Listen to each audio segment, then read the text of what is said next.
Gavhar Alimbekova. Gavhar Alimbekova. Kutib olingizlar. Kelingizlar qo'ying. Qattiqroq qo'shib o'tirasizlar.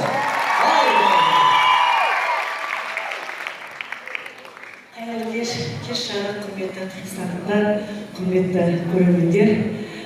Өнер деп соққан жүректеріңіз ешқашан жаңылмасын. Бүгіннен кейін өздеріңіздің жерлестеріңіз, Фархат бауырларыңыздың арқасында сіздердің ауылдарыңызға келіп қалдық. Әйтпесе біраз болды негіз келмегенмен.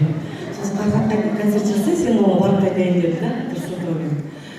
Әрине сіздер жастарды қолдауымыз керек, қошеметтеуіміз керек, қорғауымыз керек. Артымыздан өсіп келе жатқан інілерімізді, сіңлілерімізді өнерде әрқашан қол ұшын беруге дайынбыз. Тем более Түркістан киелі жер, білесіздер, сіздерде алты уақыттарыңызды бөліп осындай жаңғыруға қолайсыздығына қарамастан алты уақыттарыңызды бөліп келгендеріңізге үлкен рахмет, басымды рахмет айтамын. Ол жігіттерге жаңағы жиналған солар дауыс шығады. Мен ойлағаным ана қыздан ғана көрмейді, ана жерде настроение көтеріп, сөйтсем жігіттерде келген болсын. Қалжыңға әрине. Енді уақытыңызды бөліп, алты уақытыңызды бөліп келгеннен кейін әрине ойнап, күліп, көңілденіп, ешкімді сынамай, лажы болса көңіліміз көтеріңкі болып, ауа райына қарамай, әрине көктем келе жатыр ғой, кішкене қыстың азғантай қалдықтары болып жатыр, оны сәл шыдасақ өтіп кетеді. Баяғыда бір досым мынандай өлең шығарған еді. Қыс келді міне, қыс келді, бәтіңкеміз жоқ әлі. Қыс келді міне, қыс келді, үш айдан кейін өзі-ақ ит болып еріп кетеді деп. Солай қарсы, көңіліміз көтеріңкі болсын, Фархат бауырымызды қолдап, болашақта алатын жетістігін көп болсын, биік шыңдардан көріне бер. Сені қолдайтын, сені қорғайтын, сені қошеметтейтін мына Түркістанның өзінің жерлестерің, мына халқың тұрғанда сенің алатын белестерің алла деп ойлаймын. Сен киім ауыстырып керек еді, мен бір өлең айтып берейін. Кетті қолдар, қыздар, жігіттер, наурызбайрамдар, құтты болсын, қабыл алыңыздар. Шапалақ! Қошемет!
Sendiri